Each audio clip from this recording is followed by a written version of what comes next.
From the New York Times, it's The Headlines. I'm Tracy Mumford. Today's Friday, June 5th. Here's what we're covering.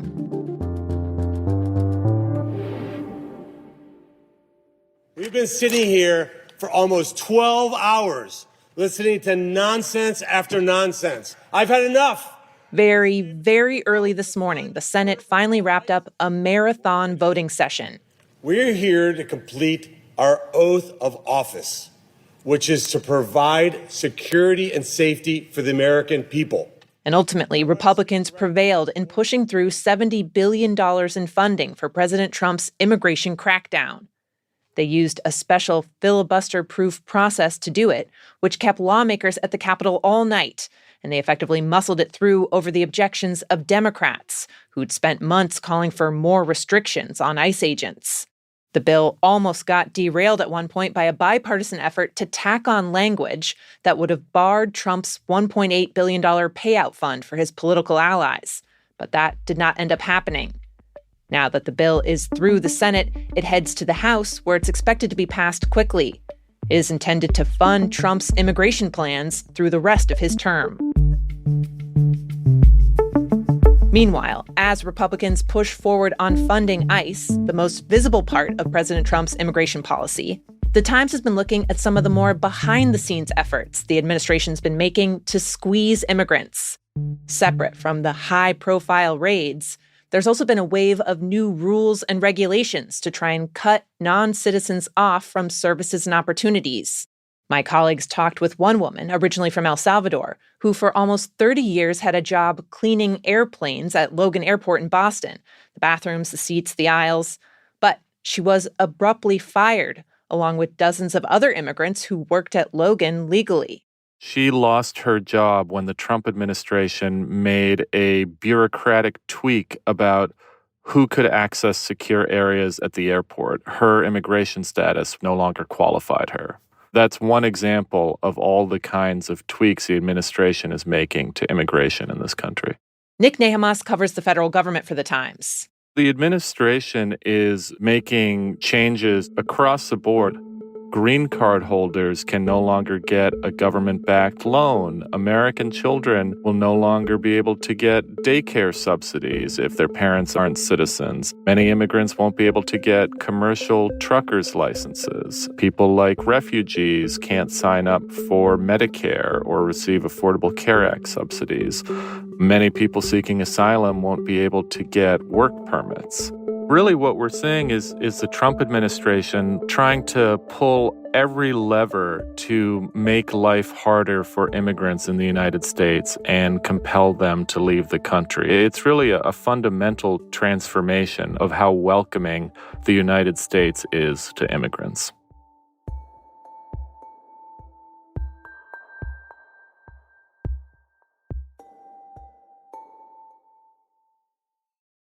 Across the country, the social media giants Meta, Snap, TikTok, and YouTube are facing a wave of more than 1,400 lawsuits from school districts. The districts say the companies have made teachers' jobs harder by distracting students. As part of the lawsuits, the companies have had to share thousands of pages of internal documents, including some of their strategies around young users. And digging through them, my colleagues have found new details about how the companies push to keep teens glued to their screens, even during the school day. It was striking to see these companies discussing ways to reach kids in the classroom, knowing that that was what they were doing, getting pushback from people within the company saying that this might be disrupting the class, and they went ahead and did it anyway. Jennifer Valentino DeVries is an investigative reporter at The Times. She says that one of the documents surfaced by the lawsuits is an internal YouTube memo from 2015, where employees noted that Saturdays drew tens of millions more hours of viewing than a weekday. They concluded that, quote, increasing usage in schools Monday to Friday could decrease this gap, exclamation point. Jennifer says other companies talked about kids in schools as an opportunity as well. It was surprising to me just how blatant it was sometimes. For example, Snap had a strategy document that referred to phone use in schools as under the desk time. They sent alerts to students during class time telling them that they should post about, what was in their backpack. Meta had a program where it paid teenagers to act as its ambassadors in schools and hand out swag or post about new products online. And Google knew that kids were looking at YouTube during class and watching videos that were not related to their academics. And they really did not invest in ways to keep that from happening for many years. In response to questions from the Times, a Google spokesman said the documents surfaced in the lawsuits are outdated. Meta said its school outreach program was about soliciting feedback on products, among other things. And a spokeswoman for Snap said, quote, "We do not target schools." Overall, the social media companies have argued that parents, schools, and cell phone makers bear responsibility for kids' phone habits. Recently, the companies settled for about $30 million with a small school district in rural Kentucky. That served as a test case for the broader litigation nationwide. And it suggests that as more of the lawsuits work their way through the courts, the companies could be on the hook for potentially billions of dollars.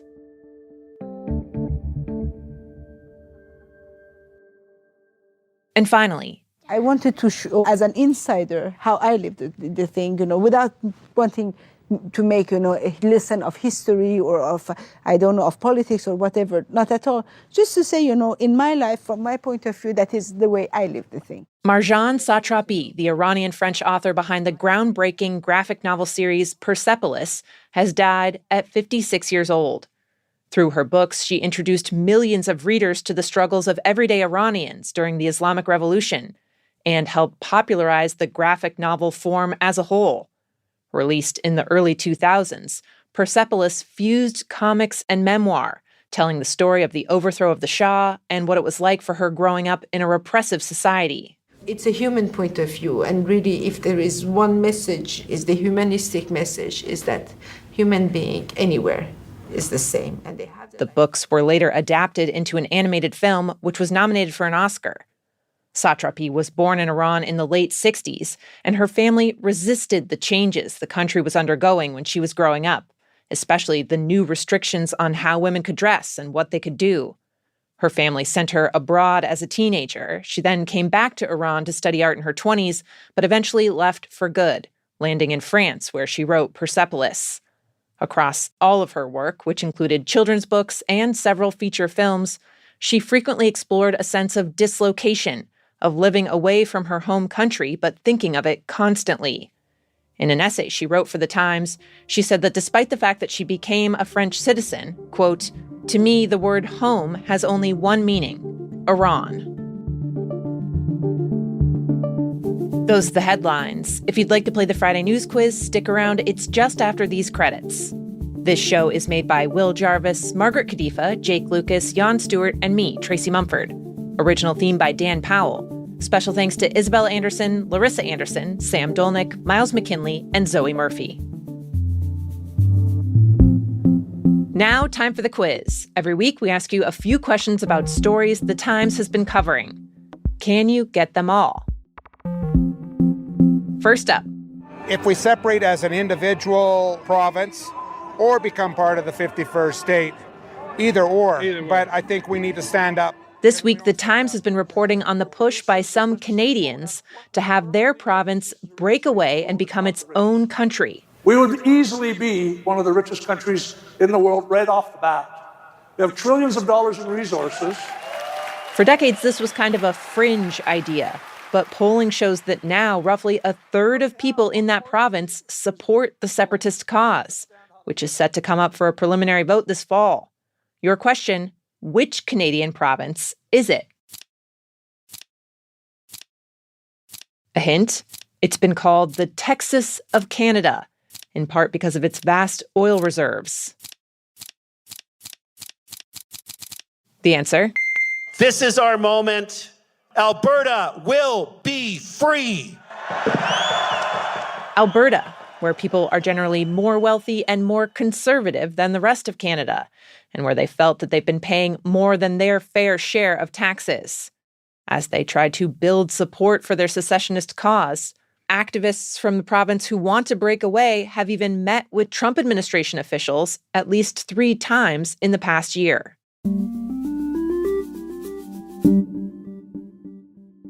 Next question. The former Congressman George Santos is back in the news this week. Santos, of course, has been expelled from Congress and was sentenced to years in prison for fraud until President Trump commuted his sentence last fall. Now, The Times has learned Santos is under investigation again for alleged misconduct. Your question, what new allegation is he said to be facing? Here are 4 options. Only one of them is right. Is it A, getting unemployment benefits while working full-time at an investment firm making 6 figures? B, making multiple fraudulent credit card transactions? C, insider trading on a prediction market?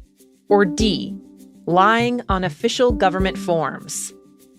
So again, that's getting unemployment benefits he shouldn't have, credit card fraud, insider trading on a prediction market, or lying on official forms. The answer? C, insider trading on a prediction market. All of the other options are crimes Santos previously admitted to, but the prediction market allegations, those are new. And weirdly, they all center around this year's State of the Union speech. At the time, there was a lot of speculation about whether Santos would be in the audience, and people were placing bets online. According to a person familiar with the situation, Santos decided to bet too, putting down money that he wouldn't go. And he didn't. Obviously, this kind of situation is exactly why prediction markets are facing a lot of questions about the potential for insider trading. And last question. The NBA recently rolled out some brand new music. The league is basically looking for a kind of signature sound. And to craft it, they brought in the composer behind one of the most distinctive TV show theme songs of the last decade. If you listen closely to the NBA song, there's definitely some shared DNA in here.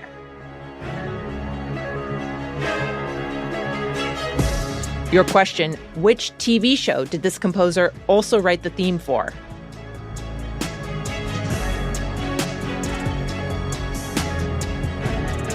The answer? The NBA brought in the composer of the Succession theme, Nicholas Britell, who actually hosted some NBA players at his home when he was working on it to run his drafts by them. Quick bonus round now. The NBA's new song is, of course, not the only signature tune in pro sports. We're going to play you 3 quick clips here. You name the sport.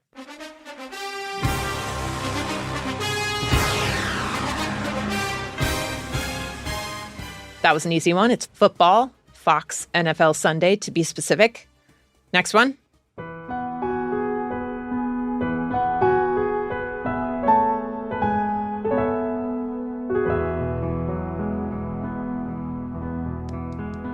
If you got that, I'm clapping quietly for you. That is golf from the Masters. And last one.